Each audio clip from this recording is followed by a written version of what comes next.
Good evening and welcome to NUFC Matters with me, Steve Wraith. And as we always have on a Thursday night, I'm joined by Supermac and John Gibson. Good evening, guys. Good evening, Steve. Hiya, John. Hi, John. Hiya, fellas. Good to see you, John. Good to see you. Yes, we've got obviously a lot of things to talk about tonight, lads. A lot of the comments that are coming in early doors are all about the Newcastle United Supporters Trust's meeting with the Premier League. I did send you across copies of that as soon as it broke for you to digest. So, Malcolm, first, you. What was your take on the 30 minutes or so that Thomas from the Supporters Trust had with Richard Masters? And I've got to ask you, do you think the questions that were asked were the right ones? And do you think the answers we got shed any light on why things didn't progress?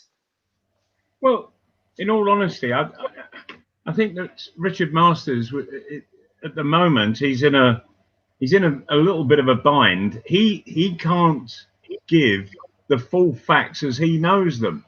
And so what's the point of a meeting if you're having a meeting with somebody who can't speak the whole truth? That he can't be open about the matter. It's something that doesn't directly involve the Premier League whilst when you're discussing a takeover. They only come in later on, and what's it got to do with them other than they have to make a decision whether you pass the test or not. So I'm really not sure what the outcome that was being sought is. I really don't know. I mean, I think really, John, it was a chance for supporters to attend what is a quarterly meeting that they have with the Premier League, and just to really get the takeover on the agenda was, as far as they were concerned, an achievement. I think what I can divulge from a lot of people on social media is that a lot of people feel that it was worthwhile. A lot of people feel, though, that the questions asked weren't possibly the right ones, and they could have asked some more serious questions. And some people feel as if it's a recruitment bid by the trust. They've used this whole takeover experience as a recruitment drive to get more membership. So it does, there is a big split amongst the support. And my concern, I've got to be perfectly honest, is that if this takeover collapses and we are left with Mike Ashley, that the support will be more divided than ever.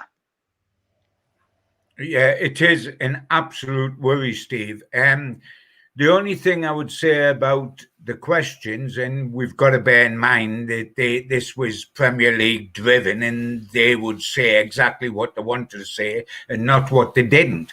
But I would like to have asked more or found out more about the major sticking point that was revealed by the Premier League in the letter to the MP prior to this meeting, which was who exactly would own Newcastle United if the takeover happened. Now, the Premier League seemed to see this as a massive sticking point. I would like to have heard them elaborate more as to why it was a problem, bearing in mind that the government have quite readily got into bed with the Saudis over jobs and over arms deals and over various things. Yeah, the government are happy to deal with the Saudis.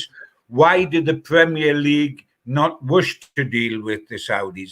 I would like to have explored that situation more, because when we boil down all the words and all the rhetoric, and we're going to get the Premier League put in their corner, the consortium put in their corner, Ashley maybe eventually put in his corner, the bottom line is, why didn't it happen? And according to the Premier League, it didn't happen because the sticking point, where it was unclear, as far as they were concerned, was who actually was going to not run Newcastle day to day, but own Newcastle.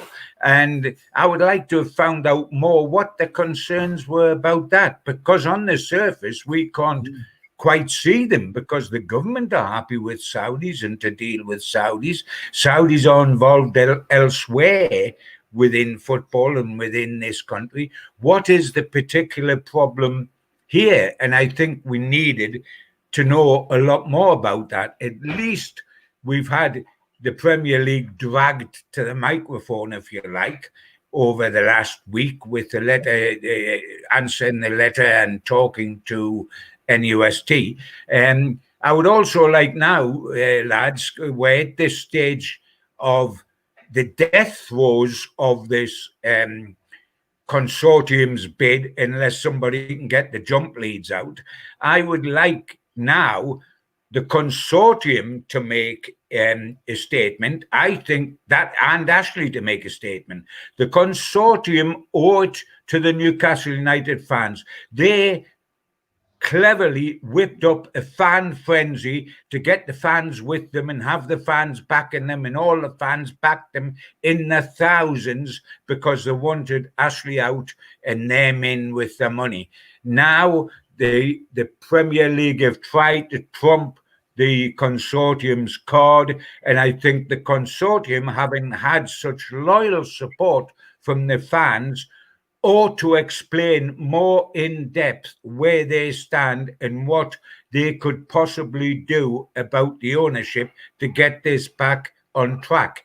And the second thing I would like to see is a statement from Ashley now, in view of all this, not only reaffirming that he is going to continue to try to sell this club at all costs, whether it's to the Saudis or to a new group, but what are his plans for Newcastle in the meantime? Because in the meantime, we're going to start a new season. And if we don't start the new season correctly, we're in trouble for 9 months and might go down at the end of it. So I would like to know what Ashley's going to do in the meantime. Malcolm, go on, sorry, Malcolm. Steve, but there I'm just going to say, Mal, the other point, and Gibbo's made it really there as well, but just want to chip into some of the fans are saying there. This letter from the Kingdom of Saudi Arabia, from the highest person in charge of that country to the Premier League, should that not have been a question asked of them? Should that not have been asked? Why was a letter from them, which apparently was hand delivered to someone at the Premier League by somebody from Saudi, someone who'd flown in? Why was that not? So basically, Richard Masters can then say, "I've got proof here that isn't going to happen, but I'm still going to say I don't believe you." I mean, that is just ludicrous, Malcolm. Okay, I fully understand and agree with what you're saying. And the point that I wanted to make really further elaborates on that, because I would have wanted to know from Richard Masters of the Premier League, why was so much credence being given to protest groups early on? Because that stretched the whole thing out to something like a 17-week process without a damned word being heard. And then all of a sudden, it crashes. The Saudis walk away saying, no good. And I'm not surprised they walked away. They wanted to get a job done and done quickly. And everybody was holding him up, and precedence was given to protest groups. I found it quite bizarre. Yeah, I mean, it's exactly go on, John. It's exactly what you said, Steve. It's exactly what you said, and I said in the early piece. The thing that intrigues me, and the one question I want answering, is why, Premier League, did you see the ownership of Newcastle United as the major sticking point? We have not heard as to why. We've heard that it can't be owned by the royal family in their situation, etc., etc. But I would like an explanation in more detail as to whether that's a sticking point, because obviously what they're saying is what you just said, Steve. They've had the answer from the consortium, and they've said, we do not believe you. Why do they not believe them? Right. There's a need to answer that. And by the way, there's also a need for the consortium to perhaps explain that side from their point of view. Why do they think the Premier League's been so dogged over this particular point? Yeah. Go on, Mal. Well, I'm just looking at this comment here from Colin Wilson. It is far too silent from the buyers and the sellers. Something must be going on in the background. You know, and I hear calls for Ashley to make a statement. Why should he make a statement? He's seeking to sell a business. What the hell has he got to say? The sale fell through.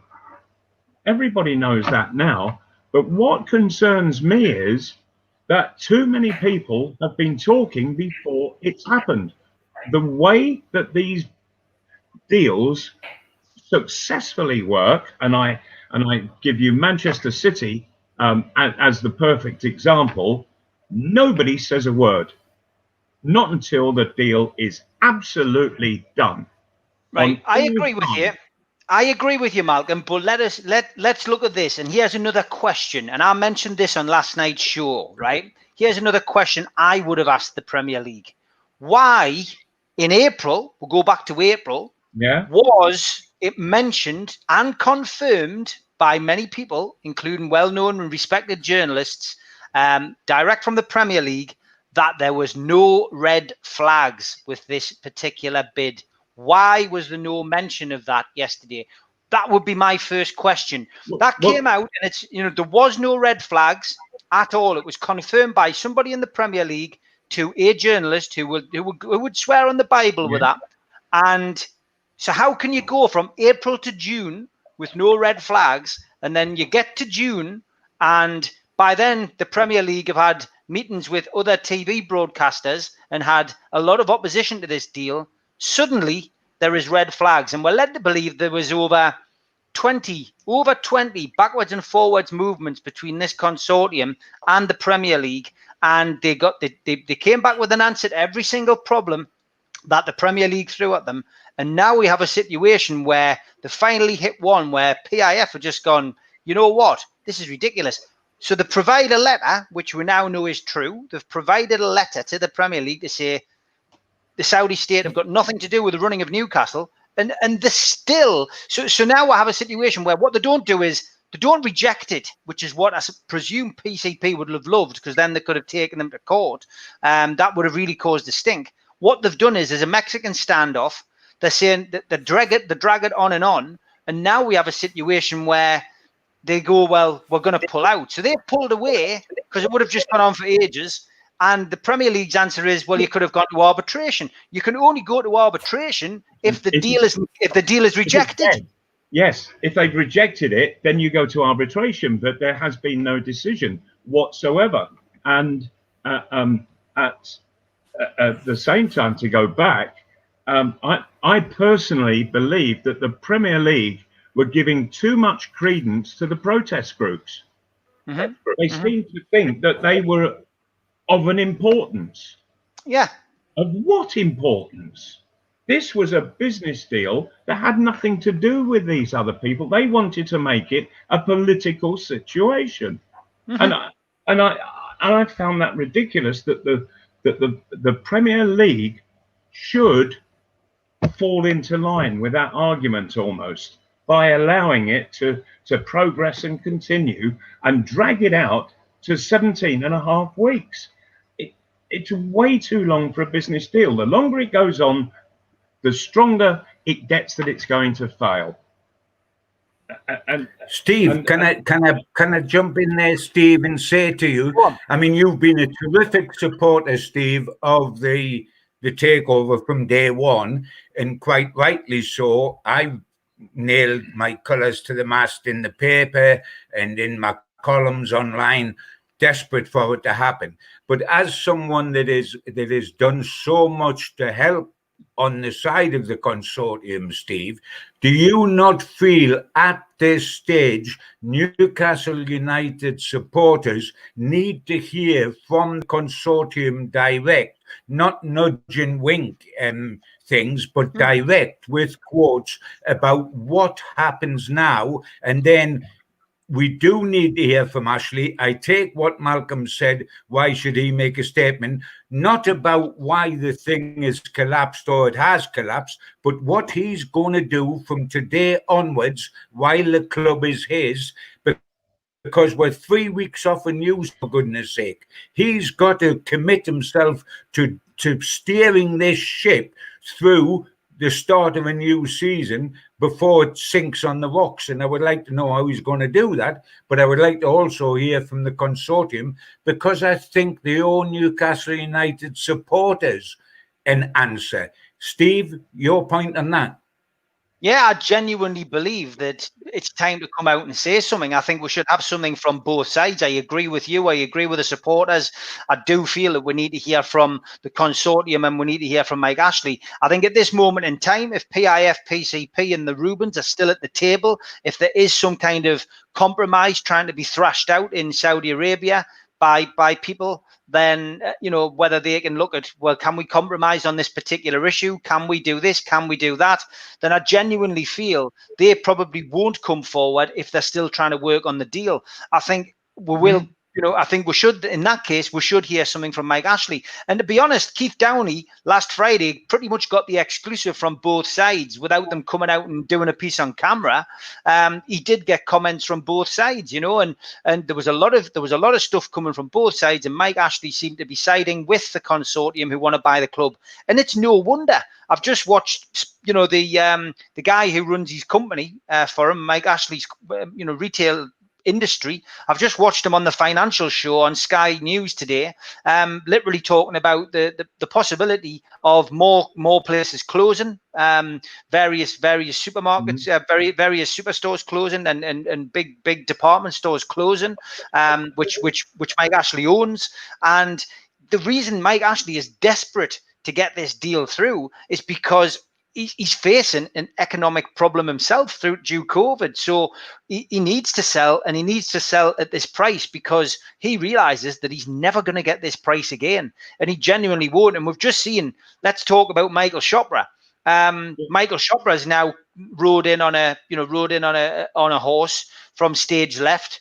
Some would say it's a pantomime horse. Other people would say it could be a thoroughbred. But we're in a position now where we've got another bid on the table, albeit 70 million less. I mean, go on, Malcolm. I mean, what did you make of that? Well, firstly, I would say to Michael Chopra, have you done due diligence on the people who have approached you, and found out whether they are genuinely capable of pulling off such a deal? And I doubt that he has. Also. I'm feeling very strong on the subject that Mike Ashley really has got nothing to say. I would think that he wants this deal to happen, and so he's not going to say a word because he doesn't want to further put it in jeopardy. But the people who have walked away, do you not think that they have, because when they first made the bid with COVID-19, we were talking about it. Oh well, it might last till the end of the year, and then a month went by, and they said, well, it could last 2 years, and then another month went by, and the deal is sort of just hanging in the air, and then it's it could, the restrictions could be 3 or 4 years, 5 years, so maybe. These people, they've said, well, hang on, when's the next time we're going to be able to get a crowd into the ground? We're taking over a football club. We're looking to spend more money than just the sale price, bringing in top players and what have you, but we're not going to be getting anything back. And so I can see why they've walked away, because the COVID-19 situation was getting worse and worse, and it was moving towards an extreme. And I think they've just said, whoa, I think we better get out while the going's good. Yeah, John, what's your take on Michael Chopra? I can't, the Singapore cousins who have made, I just can't put 2 and 2 together in this and get anything but 5. For me, it's an absolute joke for several reasons.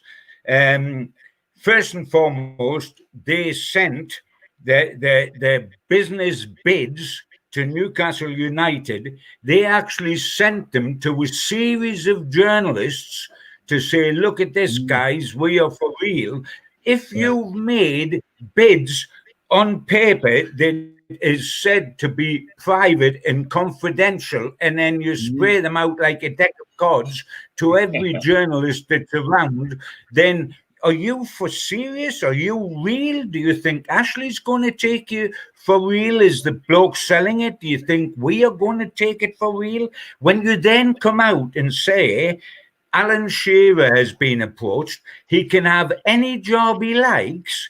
Alan's distanced himself from this, and by Jove, wouldn't you? You can have any job you like. Can you imagine Alan Shearer saying, right, I'll be manager, which evidently they're saying, suggesting he's been offered. Right, I'll be manager. You'll have to sack one of my dear friends, Steve Bruce, so I can get the manager's job, of course. Not a cat's chance of that happening. And then, by the way, just to make certain, and also, John, it's a wait a minute, just to make certain it's a pantomime season in August and not at Christmas, we're then suggested that we're going to sign Cristiano Ronaldo wants to come in. I mean, honest to God, I've had an email from Lionel Messi. I've had an email from Lionel Messi saying, what's wrong with me?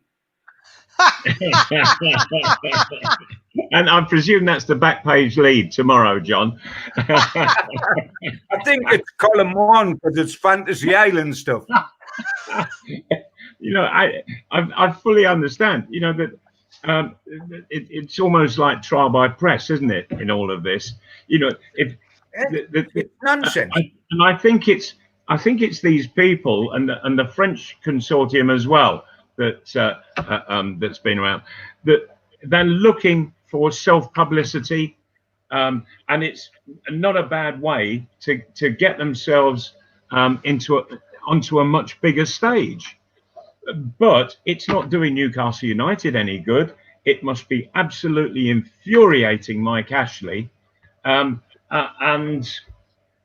it's giving an excuse for the current consortium that, or let's say the Saudis, in fact, to justify why they've walked away, and I think we're in for, personally, I think we're in for a long, hard time in all sorts of ways with regards to the epidemic that is being experienced around the world. And I think the Saudis looked at that and said, "Whoa, time to go." And if the Premier League had made a decision within a matter of a few short weeks, then the deal probably would have got done. But I just think that the Premier League allowed it just to go on without a word being said, and in the end, COVID-19 won. Yeah, you're right. You're right. Let's move on. Let's start talking football and football players, lads. You know, obviously we're in the middle of the transfer window, 23 days now until kick-off, and we'll come to the fixtures in a bit. But obviously reports today that Matty Longstaff is set to sign an extended contract, a longer contract, which is great news, I suppose, for those who wanted him to stay. I know not everybody was too keen on keeping a hold of him, but it's a positive news. And Jeff Hendricks, I'm not sure whether he's signed yet. I heard there was rumours, John, that he had to go and do his medical at Liverpool and Spurs and get their go ahead as well. I'm not sure if that's true, but I mean, is he across the line yet, and is he any good? Well, I like the fact that we had to get permission from the other two clubs to sign him. But I mean, as far as Matty's concerned, I'm pleased it's happening. It's typical of us, isn't it, that we actually agree a deal after he's officially left the club because his contract is expired, when we could have done it ages ago. It was obvious to a blind man that as we had the disastrous run into the season where we won 4 of our last 20 Premier League games, he was more and more left out the picture. Not only didn't start, but very rarely got on as a sub because they thought he was gone. Now it looks as if he's going to stay. Yes, we'll be pleased. not only because the lad's got potential, but also because the message it sends out to the other lads in the academy that, yes, you've got a chance at Newcastle United. Because so often we get guys that come through the academy, they reach a certain level, they go out to 3 other clubs on loan, and then we jettison them.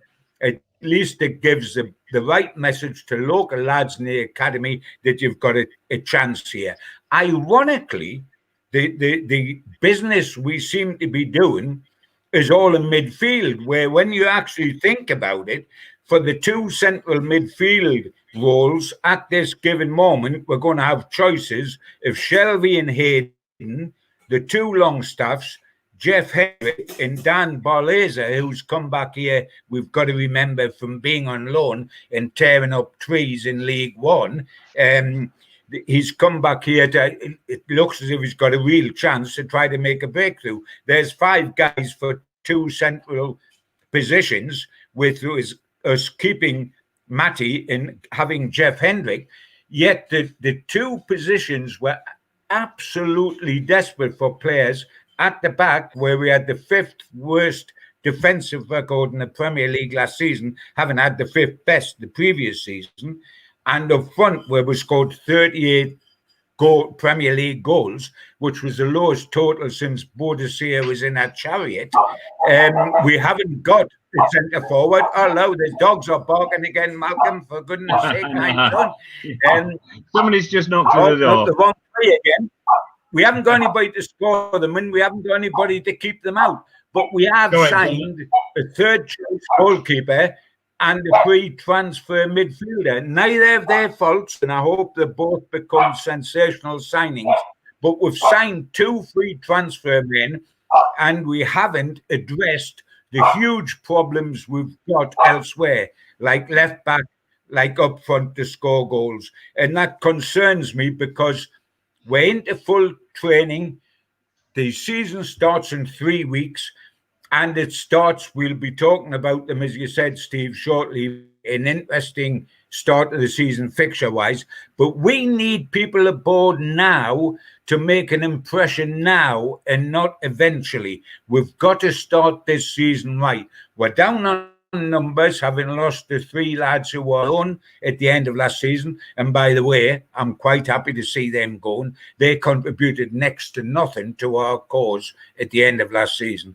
But we need some action, please. Where that absorbed with the takeover, we might take our eye off the ball, which is in 3 weeks' time we start playing, and we're not equipped to do that.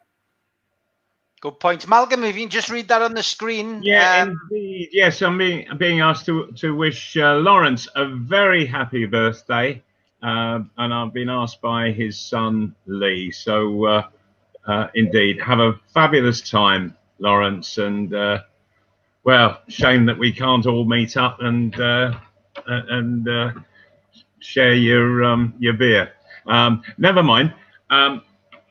Just following on from what John was saying, personally, I'm looking very much at the goal scoring situation.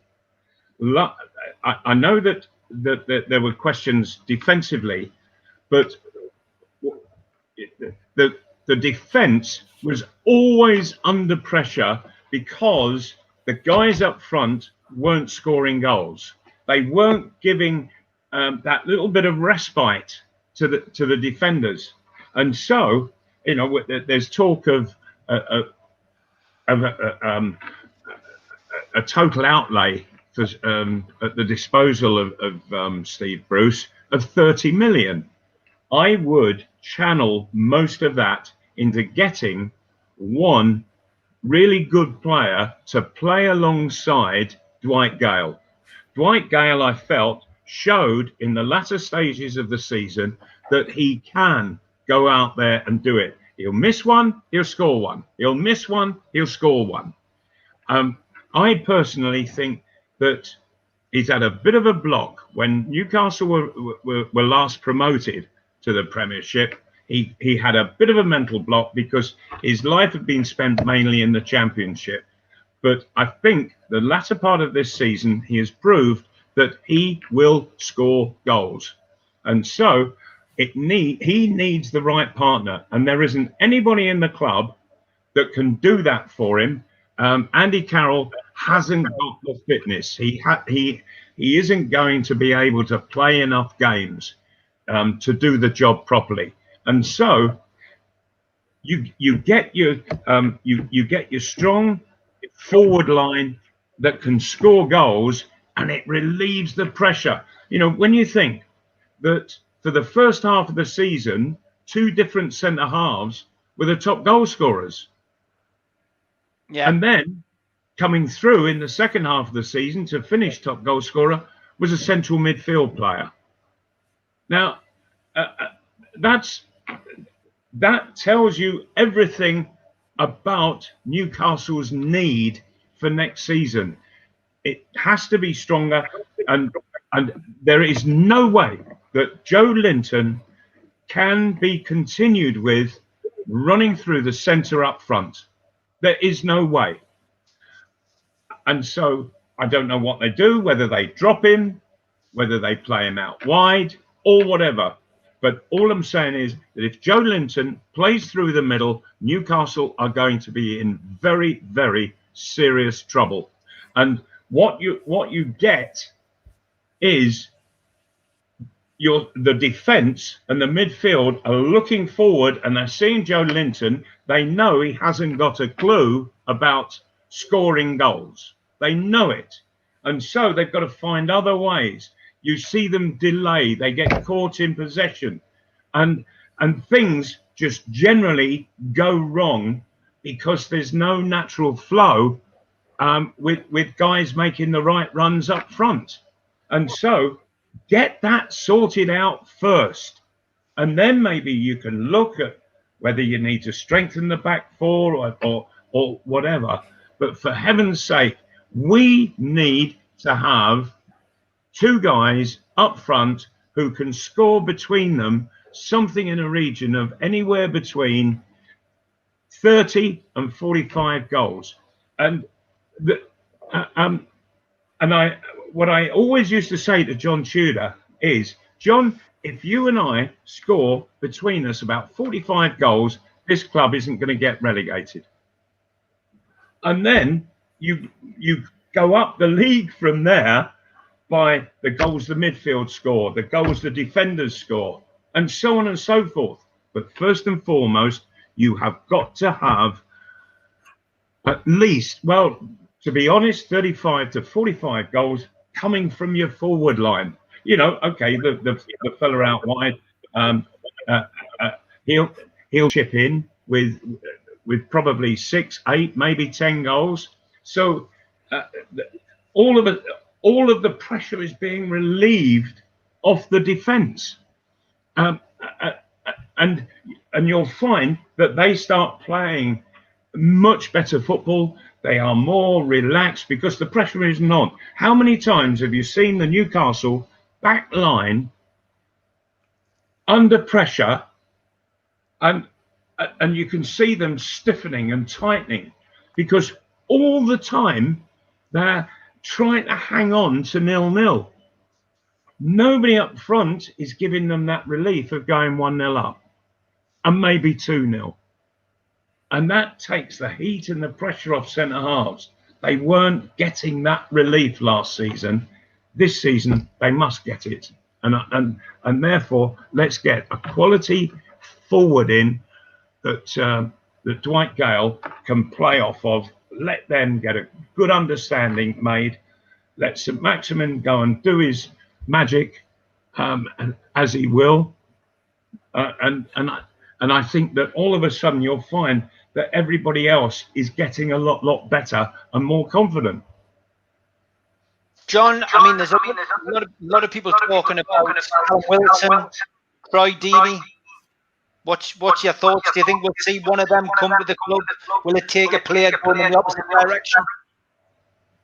Well, I mean, the interesting thing is Steve Bruce might well discover what other managers before him, like Rafa Benitez, and before that, people like Chris Hughton, discovered, which is that Mike Ashley, in the main, doesn't give you permission to go out and buy your number one choice.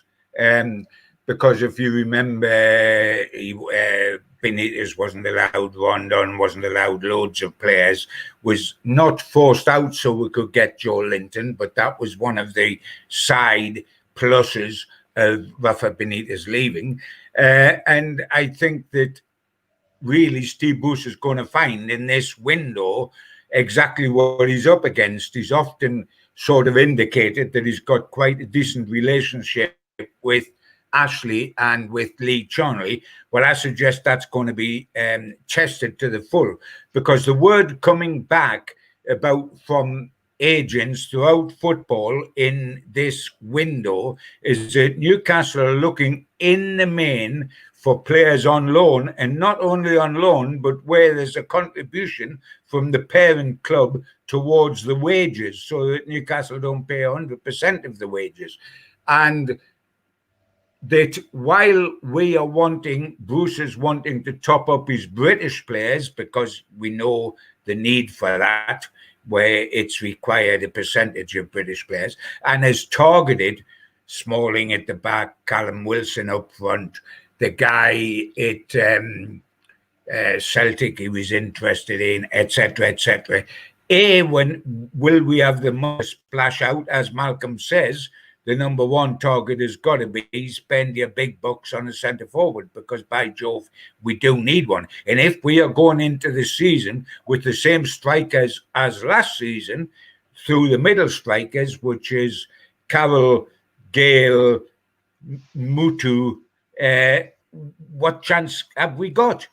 Very, very little. Joe Linton, very, very little. We've got to go out and get these guys, but will we be allowed to spend decent money on them? And then you've got to bear in mind, if that striker has an option, if to come here or come somewhere else, and then he looks at what the midfield create, or how many chances we create per game, or what our percentage of having the ball is, because that all reflects on his chances.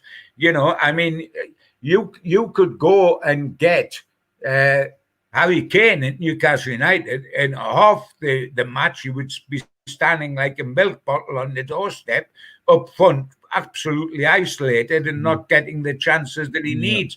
We've got to look at the whole team, and it is a major concern. But if we don't go out and get the right line leader, then we are going to be in for one heck of a 9 months. Yeah, we are. Can I just make a point? And I'm seeing an awful lot on the banners going across about Ings at Southampton. What makes anybody think that Ings would even consider Newcastle? Of course. And, you know, it's swapping, you know, the same for the same. Why? Ings is looking to really propel himself up the ladder, and so Newcastle isn't that in that situation, for heaven's sake. You know, so Steve Bruce, he's got to look very carefully. You know, the lad Troy Deeney. Maybe if you can do a bit of a deal and say, okay, look, you know, want 2 really good years out of you. He's got experience. Play alongside Dwight Gale. He's quite an intelligent lad, football intelligence, I mean. And so, yeah, you could probably achieve that, get the goal that you want, and it wouldn't be costing the kind of money that you're talking about for the young players.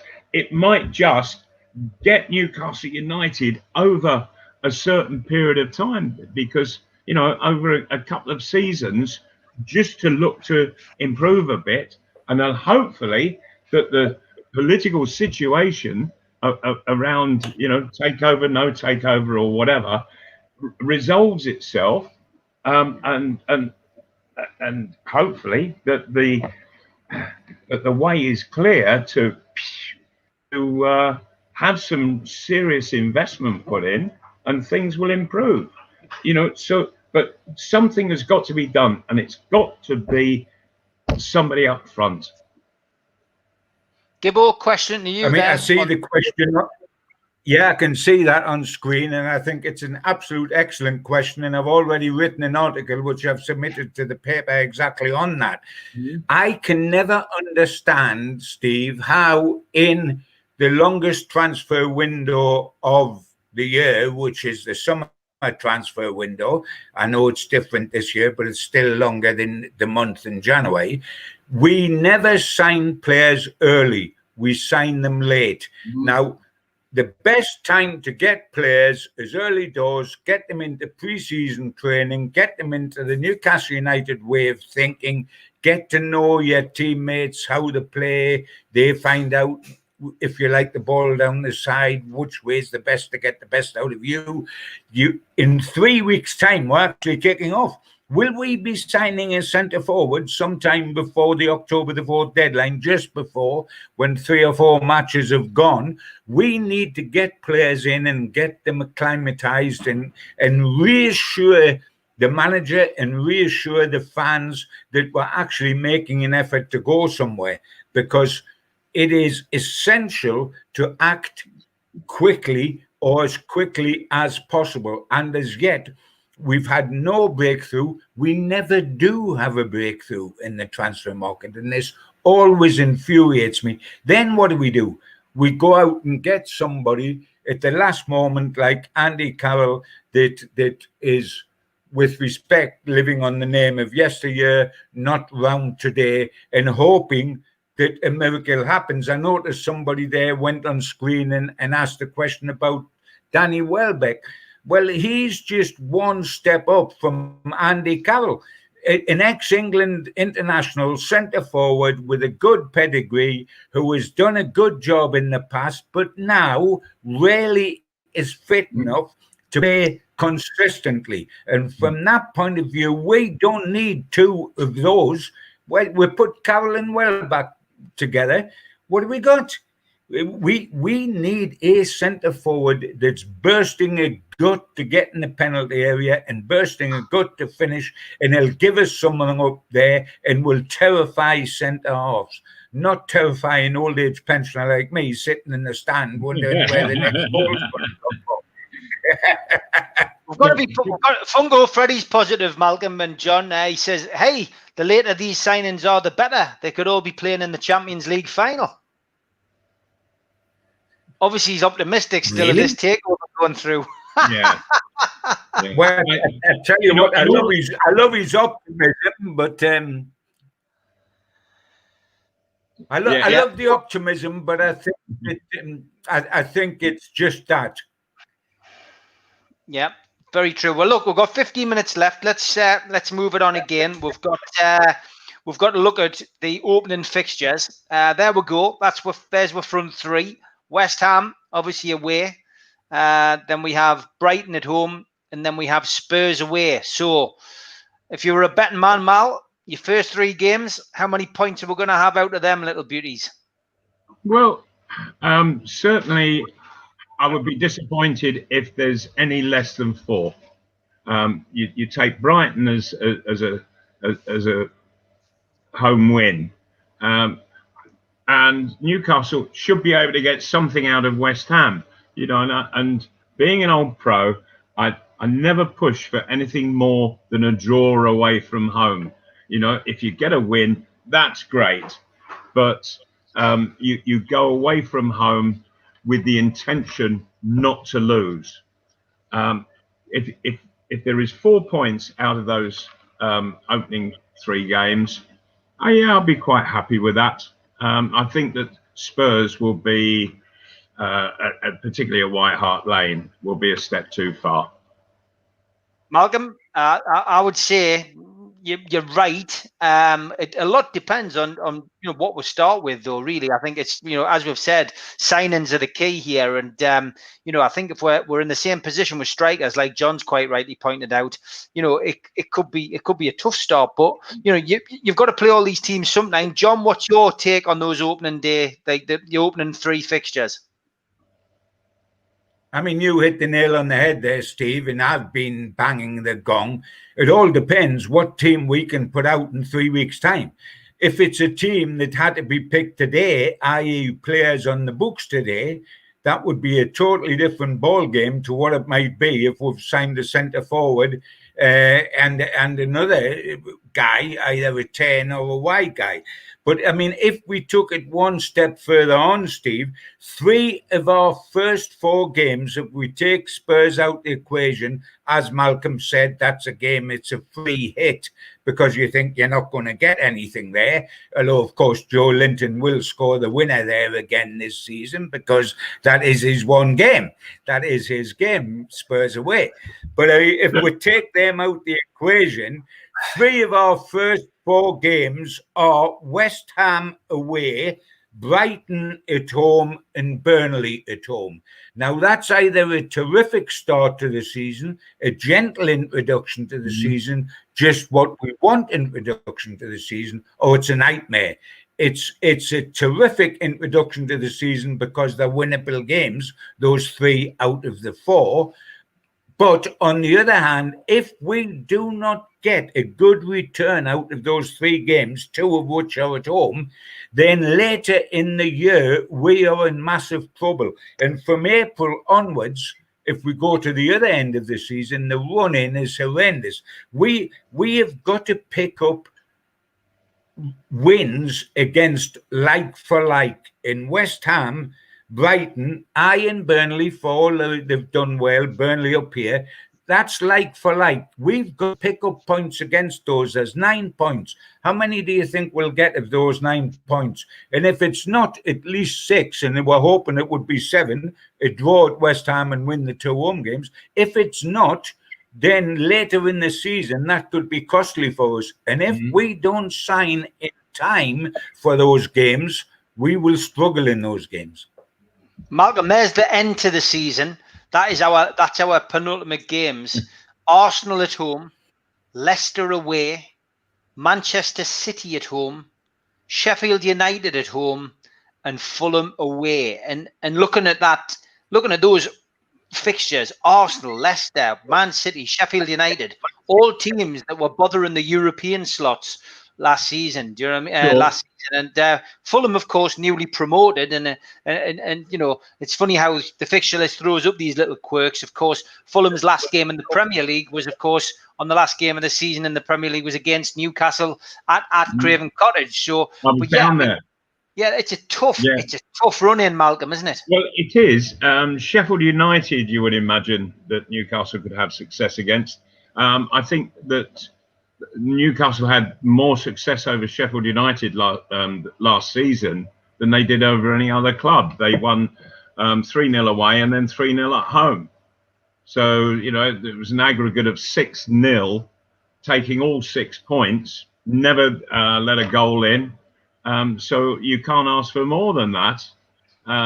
But the others are difficult, very difficult. And it all depends on what Steve Bruce and the players are able to do and in their preparation, getting ready. Is the side going to go out confident?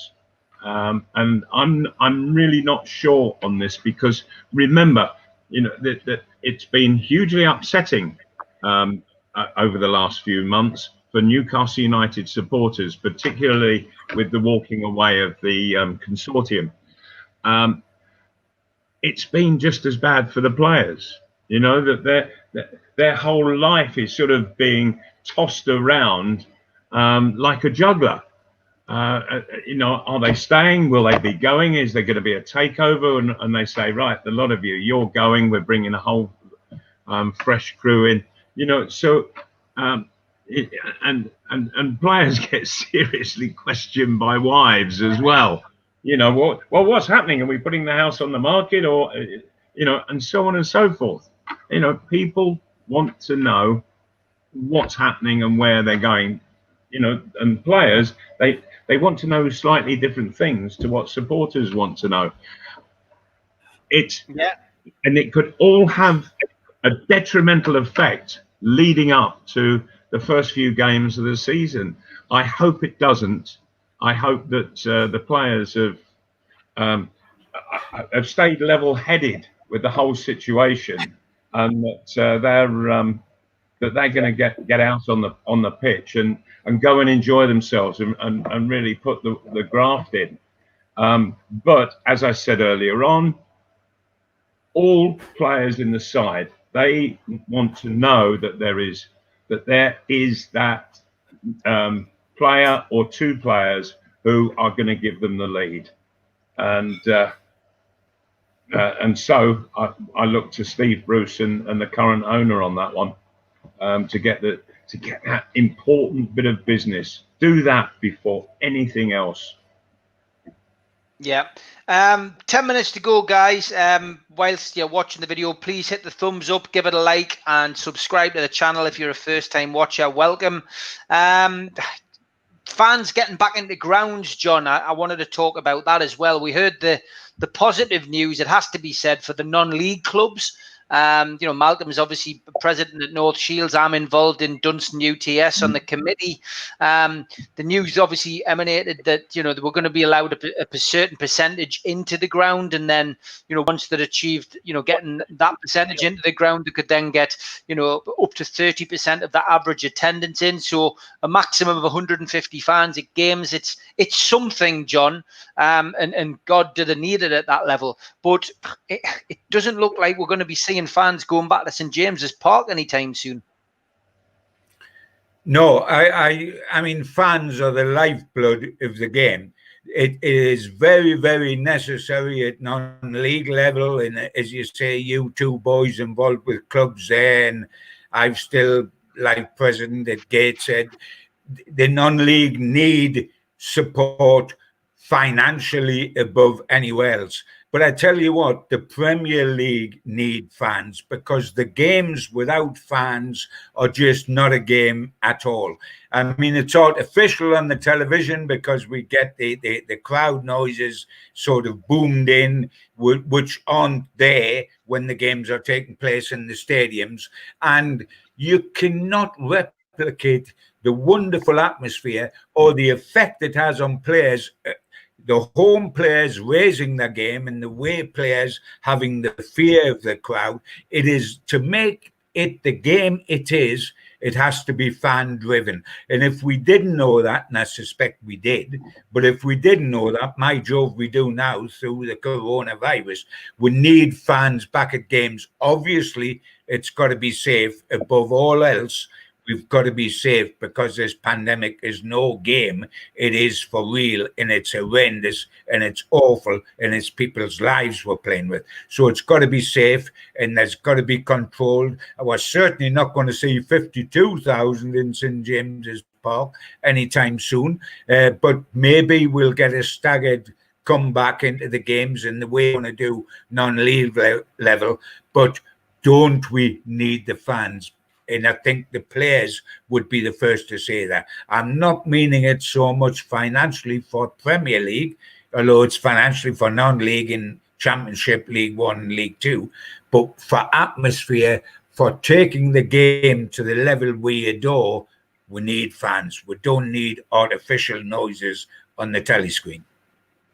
Yeah, Malcolm, I'm sure you agree with that. But like John says, safety does have to come first. In, you know, this pandemic, we're seeing spikes and local lockdowns, etc.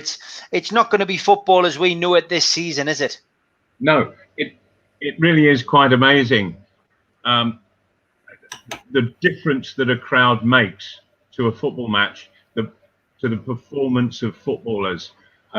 You come out of that tunnel, and if it's dead, there's something inside of you that's dead. You come out and the whole stadium is buzzing. All of a sudden, inside of you, you're buzzing, and and you can't wait to get started. You're putting everything into it, and you think, well, that shouldn't. I know people will say, but you're professionals, but professionals rely on atmosphere. Atmosphere has a great part to play in making a game much better, and therefore, and for it to be much better, it gets better performances out of players. And I've watched some of the games on television. There might be sort of crowd noises. It's all a bit false, what's been going on. And to be quite honest, it's been like watching the first team against reserves, that goes on in training. It's been very much like training sessions, and it hasn't got that real edge to it all, and players suffer by it. They can't help but suffer by it. I did see somebody post something up there earlier, Malcolm, about your career. Somebody asking, I think we've had it before, but sometimes we'll have first-time viewers, so I don't mind asking it again. Your favourite goal, Malcolm, at Newcastle, what was your favourite goal? The favourite one, I suppose, it was never televised. And if it had been, I think it would have been shown over and over and over again. It came against Leicester City in the 75-76 season. And what happened was Leicester had a corner, and back on the halfway line was John Samuels. I had gone back and was on our goal line, and the ball came over. I think Paddy Howard, he headed it sort of out, and of all people, it was Irvin Nattrass who just got the ball sort of in the inside right position, inside of our box, and he just started running straight up the field. And so I just bombed after him right the way through the very centre of the pitch. And there was Irvin Nattrass, who he could run. He really could.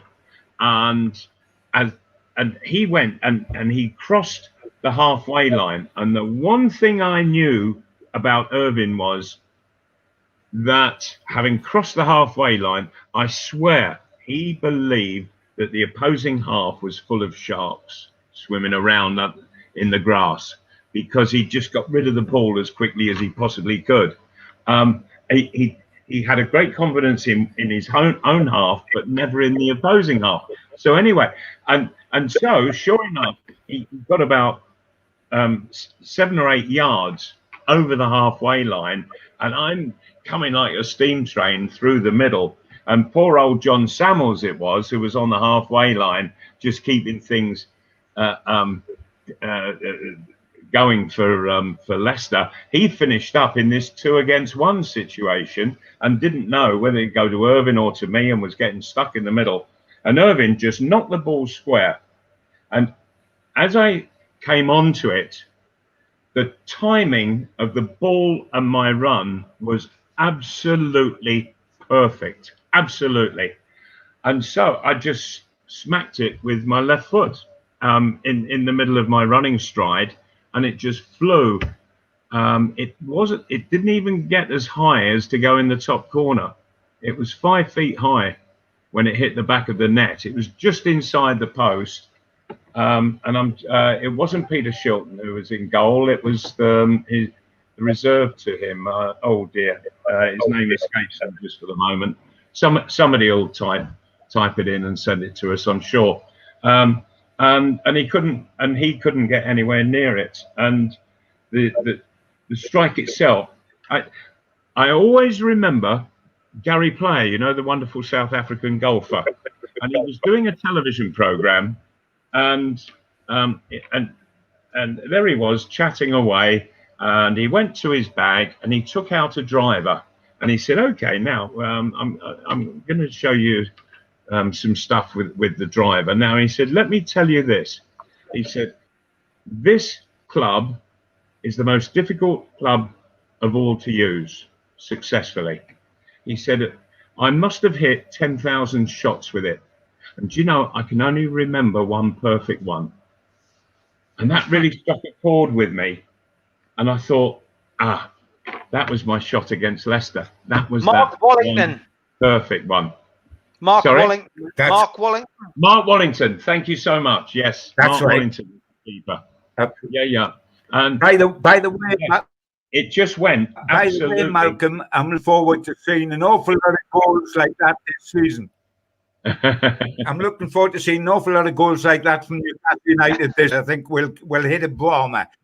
A right few, probably 3 to 4 at West Ham on the opening day. Yeah, we'll see. John, do you remember last season seeing a shot from outside the box? Good question, eh? Not right. The one that actually hit the back of the net, you mean? No, just any shot from outside the box. I can remember one, and that was it. Unbelievable. Yeah. You know, there's all lots of little phrases that footballers and coaches use, and you know, and one of them was, if you don't buy a raffle ticket, you can't win the raffle. You know, so you've got to, you know, just let it go and take that chance. And I didn't see Newcastle United players having a go. No. I didn't see them taking that chance. One last question, Malcolm, before we finish. John Toshak, why was his goal disallowed? Or Gibbo, you might know. Why was the goal disallowed on Malcolm's debut? John Toshak's goal? Because it wasn't a goal. Can you remember? I don't know why they want to know that, but it's just clear, you know, it's just a question that we got up there, and I didn't know the answer to it. I don't even remember it. It doesn't strike me, but if you look in the record books, the simple answer is it wasn't the goal we won and Malcolm scored a hat-trick. That's all you need to know. Yes, well, lads, I'm away to prepare my takeover for Newcastle United so that we can talk about that next week. I'm hoping you're still going to chip in, John, and you, Malcolm. Get the piggy bank out and we'll give it a go ourselves, eh? Oh, and as president of North Shields Football Club, I think we would love to have that problem of fending off a takeover. Brilliant. All right, lads, there's plenty of positive comments. Everyone's really enjoyed the show. Thanks again for coming on. Look forward to speaking to you again next Thursday night, lads. Okay, look forward to that. Good night, John. Cheers, Steve. Take care. Good night, everybody. Welcome, Steve. All the best, fellas. Take care.